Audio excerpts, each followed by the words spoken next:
Hey, it's Leonard here today. So it's been long since my 30-day email breakdown challenge. So now I'll be doing something different, but it's kind of still the same. Yep. So I'll be breaking down one email that I've studied throughout, or one of the emails that I've studied throughout the week. So I'll be breaking down one of them in uh on Saturday, and I'll be posting them on YouTube as well. So during any point in time, if you have found any good emails that you would like me to share in this channel, so just let me know by uh attaching the link in the comment section. So I'll check it out if I think it's good, and I'll definitely break down for you in this channel right here. Yep.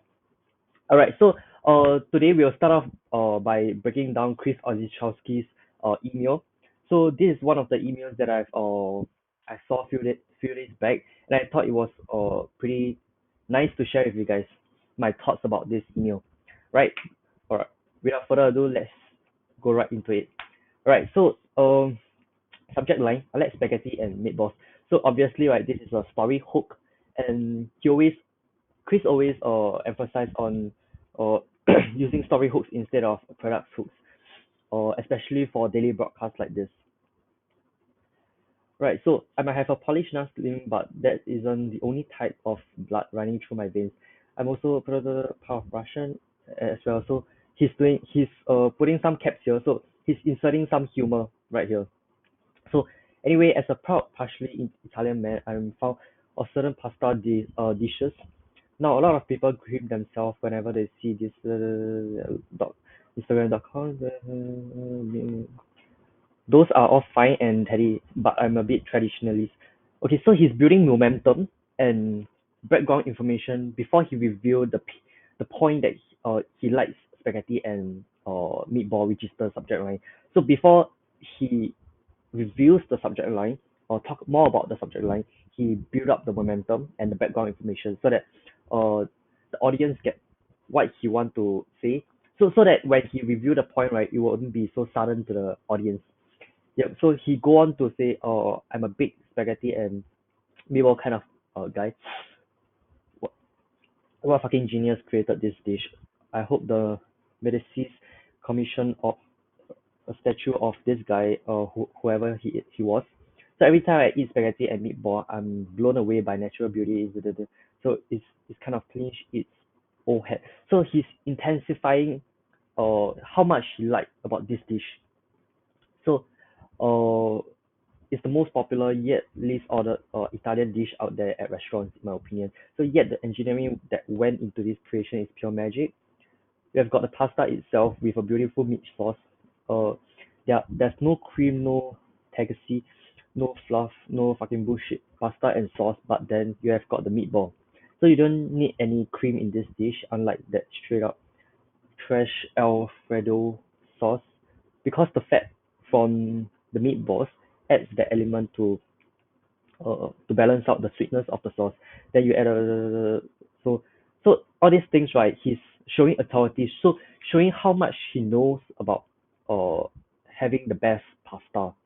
So he's explaining to you how you should eat pasta in order to have the best experience. Yep. So he go on to say, it's the good Italian meal, and the realest of real OGs know this. And then he talked about this guy also was a spaghetti. So he's including some uh kind of humor, uh but it all relates to his brand voice, which we will talk about it more about it later. Yeah. So what does all this have to do with email marketing? So he's trying to link to the point, but he twisted and he said, nothing really. I just really fucking love spaghetti and meatballs, and I thought having this discussion with you was an important step in our relationship. So he then signed off and added a postscript. Okay, fine. If you must know, I guess the entire spaghetti and meatball analogy is similar to my business philosophy. So instead of having this entire section, right, he can just cut out from here, from here to over here. So he can just say, what does this have to do with email marketing? So I guess the entire uh spaghetti and meatball analogy, blah, blah, blah. So he could have done that, but because he wanted to add in some of his own voice in it, which is totally fine. There's nothing wrong with it. So you can do that, but please make sure that your voice is like his. Otherwise, it doesn't do the effect, like the positive effect that he wanted to uh convey. Yeah. So so instead of, other than having this by to fit in his own voice, he also, this act as a segue from food to business. So a segue is a smooth transition from one point to another point. So from here is from food to business analogy or philosophy, business philosophy. So then he continued, there are a lot of sexy techniques and tactics you can use to grow your business. But at the end of the day, I will rely on two tools in my toolbox. I use emails and sales pages. So spaghetti and meatball. So he then emphasized again the analogy so that it keeps the reader on track. Yep. And at the end of the day, I'm always going to be able to make sales because I know how to write a sales message itself. And I know how to direct email traffic to the pages containing those sales messages. So he's explaining why sales pages and emails are the main tools that he uses. So emails and sales page go hand in hand.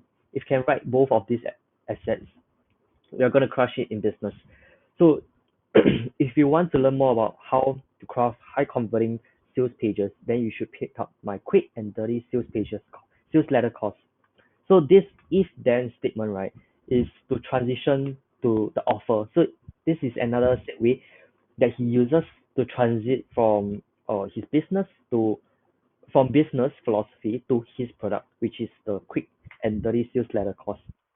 Alright, so it's on sale for 50% off until Friday at midnight.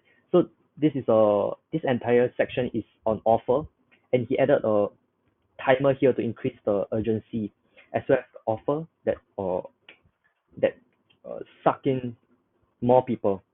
Yeah, because everyone likes bonus, right? Discounts. Yeah. Alright, so then that's it. He ended this email by a timer. And okay, so some of the summary notes in this breakdown. So if you're following uh my work for a while in this channel, I love to include these summary notes to so that you guys have a ending summary at the end to have a clearer idea of what I'm talking about here, because just by breaking down this uh email, right, it doesn't learn anything. You don't really learn much things that relates to you, but by having these summary notes, you get the general idea so that you can implement in your context, right?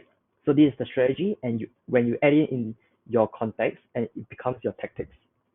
Yep. Okay.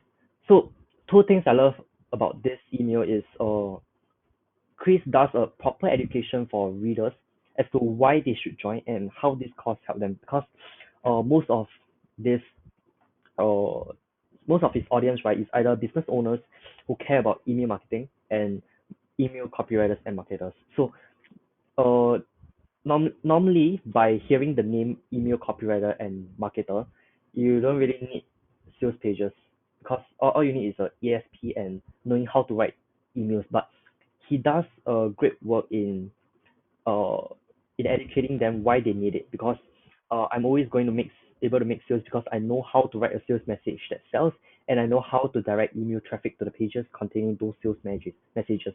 So he does a bit of an education here to let them know why they need it and how this course can help them. Right. So another thing I love about this email is the story hook, how he hooked his readers in without telling them about his product until the PS section, the postscript section, until here, until here. Yep, product. So, yep. And one thing I think that could increase the conversion is by including the results in dollar terms of the sales pages that he had written using the formula taught in the course. So what this means is that, so since this is a sales letter course, right? He he could have include the results that he have gotten from using these formulas uh in real world. So it's like real results, like putting real results, real digits, real statistics inside this email to increase the conversion rate for this email. Yep. So but okay, so as I mentioned, right, is just now about brand voice. So warning, one thing you must note if you're starting this. So it's about brand voice. You must know that some of the things that Chris did is fully based on his brand voice. So if yours isn't same as his, right? So then you shouldn't follow. Like for example, for this part, he lengthened the part on the segue from food to business because he added in these things to fit his own voice and personality as well. And also for this caps, he's adding humor based on his voice and the way he uh write his emails as the past emails as well. Yeah. So uh if you are not careful at these things, right, it might hurt your conversions and even have some unsubscribed as well. Cause people might think that you are just taking not taking things seriously or something like around along that line. So bottom line, right, is to be careful about brand voice and make sure that what you write in your email fits the brand voice. Yeah, that's it. Right, so that's it for this week's email breakdown. So like I say, right, if you have any ideas or any emails that you want me to break down in this channel, just leave them down at the comment section below and I'll break it down next week. Of course, I'll vet it and see if it is really truly a great email that I think that could provide value to you guys. Yep. All right. So that's all for today's email breakdown. So if you like this video, please subscribe to this channel so you get notified when the next video is uploaded. Right. Talk to you soon.